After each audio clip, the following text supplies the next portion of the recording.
For months, something about Nike's behavior just didn't add up. They had secured Caitlin Clark, one of the most electrifying athletes in modern basketball, yet acted as if they didn't quite know what to do with her. Fans watched her break records, dominate headlines, and pull in crowds that women's basketball hadn't seen in years, but Nike remained strangely quiet. No major campaigns, no signature ads, not even a simple celebration of her historic accomplishments. For a brand known for turning rising stars into global icons overnight, the silence felt unnatural, almost deliberate. And that quiet only fueled speculation. Was Nike overwhelmed by her sudden rise? Did they underestimate the power she held from the beginning? Or were they waiting for something, someone, to force their hand? Whatever the reason, the lack of acknowledgement turned into a mystery that fans couldn't ignore, setting the stage for a showdown no one saw coming. Caitlin Clark didn't just arrive on the scene, she exploded into it with a momentum that felt impossible to slow down. Every game became another episode in a season that didn't seem real, as if she was rewriting the limits of what a college athlete could accomplish. She climbed past every major scoring milestone until she stood alone as the all-time NCAA Division I scoring leader, a title that instantly cemented her place in basketball history. But Clark's impact didn't stop at statistics. She transformed every arena she stepped into, turning regular season matchups into must-watch events. By the time she made her first WNBA playoff appearance, the numbers were staggering. 1.84 million people tuned in, the highest viewership the league had seen in more than 20 years. Crowds weren't just cheering for a player, they were rallying behind a phenomenon. Her style, limitless shooting range, court awareness beyond her age, and a confidence that radiated made her impossible to ignore. She wasn't simply rising, she was dragging the entire sport upward with her. And while fans were celebrating every moment, the strange part was how quiet things were behind the scenes. Because even as Clark's star kept climbing, one major partner stayed silent. And that silence opened the door for a different kind of storyline to unfold next. Nike's silence became harder to ignore with each passing week. After securing one of the most promising athletes of this generation, the brand seemed to vanish from the conversation entirely. No splashy rollout, no early commercials, not even a simple social push highlighting the records she was shattering. For a company that built its empire by elevating talent before the rest of the world caught on, the lack of urgency felt out of character. Fans kept waiting for that familiar Nike moment, the bold campaign that signals, "This is our next icon." Instead, there was nothing. What made it even stranger was the contrast. When male prodigies like LeBron James stepped into the spotlight, Nike didn't hesitate for a second. Billboards flooded major cities, commercials aired non-stop, and signature products dropped almost instantly. Clark, meanwhile, was achieving milestones that demanded recognition, yet Nike treated her rise like background noise. It was as if Nike didn't fully grasp how quickly she was becoming the face of an entire movement.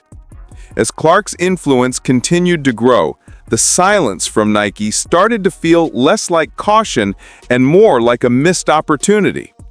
Fans began questioning whether the company had underestimated the cultural shift happening right in front of them. And while Nike hesitated, someone else noticed the gap and wasted no time stepping into it. While Nike stayed on the sidelines, Adidas saw something that couldn't be ignored.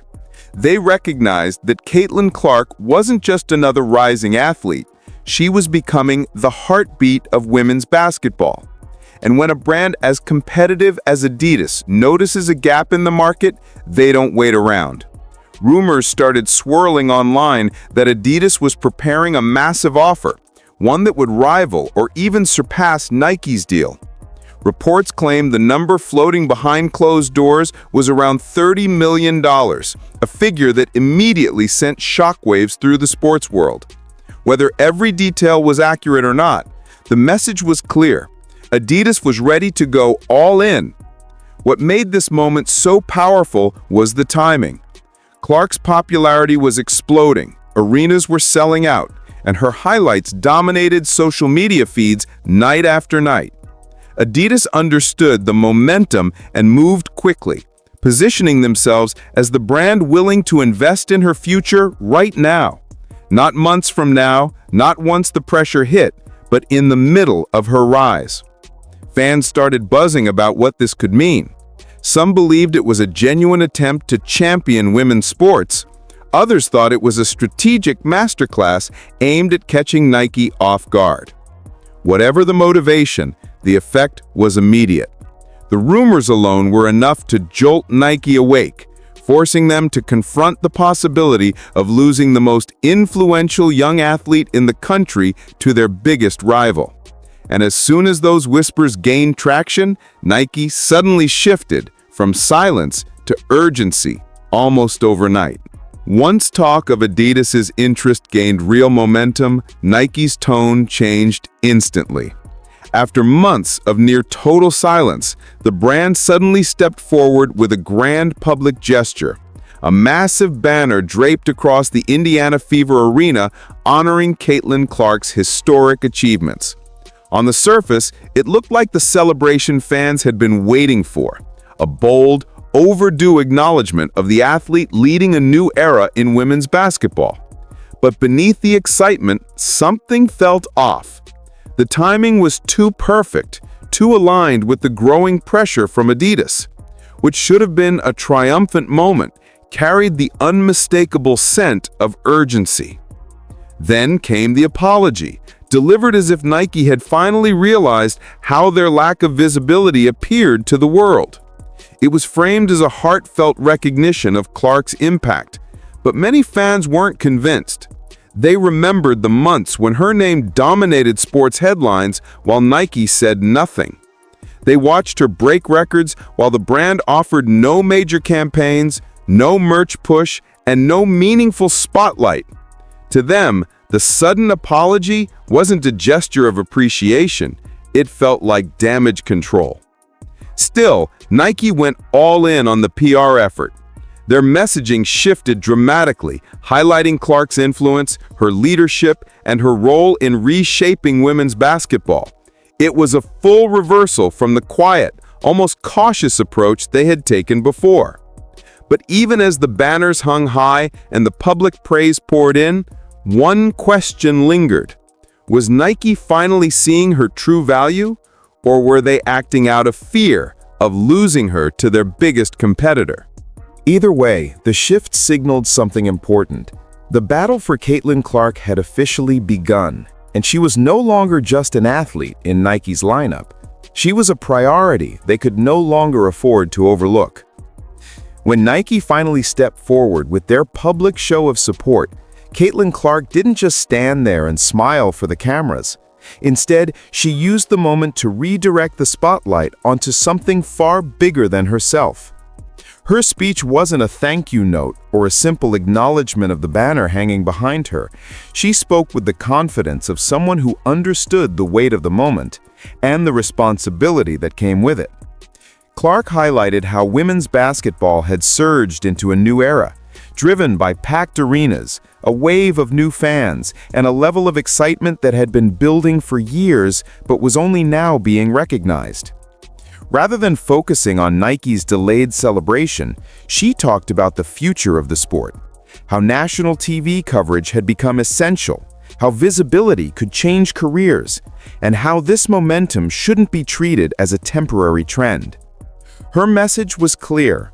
Women's basketball wasn't having a moment, it was entering a new chapter, one that demanded real investment from networks, brands, and the entire sports world. What made her words stand out even more was the way she delivered them. She wasn't defensive, bitter, or even overly polite. She spoke like someone who understood the leverage she had earned. By framing the conversation around the sport's growth rather than her personal rise, she made it impossible for brands to ignore the broader movement. Fans watching recognized that this wasn't just an athlete making a speech. This was a leader shaping the direction of women's basketball. And as she finished speaking, one topic continued to hang in the air, something fans had been waiting to hear about for months: her signature shoe. The one piece of the puzzle that had been missing for too long, and the one thing that Nike now needed more than ever to get right. For months, the absence of Caitlin Clark's signature shoe had become one of the biggest mysteries surrounding her partnership with Nike. Fans had been expecting it from the moment she shattered scoring records, knowing that a signature line isn't just merchandise. It's a statement that an athlete has reached true superstar status. Yet, the rollout never came. Every week that passed without news made the silence feel more intentional, almost like Nike was unsure how to position her despite her impact being impossible to ignore. This delay only fueled speculation, especially as her influence grew with each game and every milestone she touched. When Nike finally announced that a signature shoe was in the works, the reveal felt more like a sudden shift than a long-planned moment of celebration. Supporters were excited, of course, but many couldn't shake the feeling that it should have happened months earlier, when Clark's historic season had the entire sports world buzzing. Instead of riding the momentum when it was at its peak, Nike seemed to be scrambling to catch up. And that hesitation became even more glaring when word spread that Adidas was prepared to launch their own version if Clark decided to switch sides. Whether those reports were fully accurate or exaggerated by fan chatter, they created a new layer of tension. If Adidas moved first, it would reshape the entire endorsement battle. The timing mattered because a signature shoe is more than a product drop. It's a symbolic crown. When a brand gives an athlete their own line, it signals belief in their future and an understanding of their cultural pull. For Clark, the delay raised a simple but powerful question. Did Nike recognize her influence from the beginning, or only after another brand forced their hand? And as the rivalry grew louder, the shoe became more than footwear. It became a marker of which company truly understood the moment and which one was merely reacting to the pressure around them.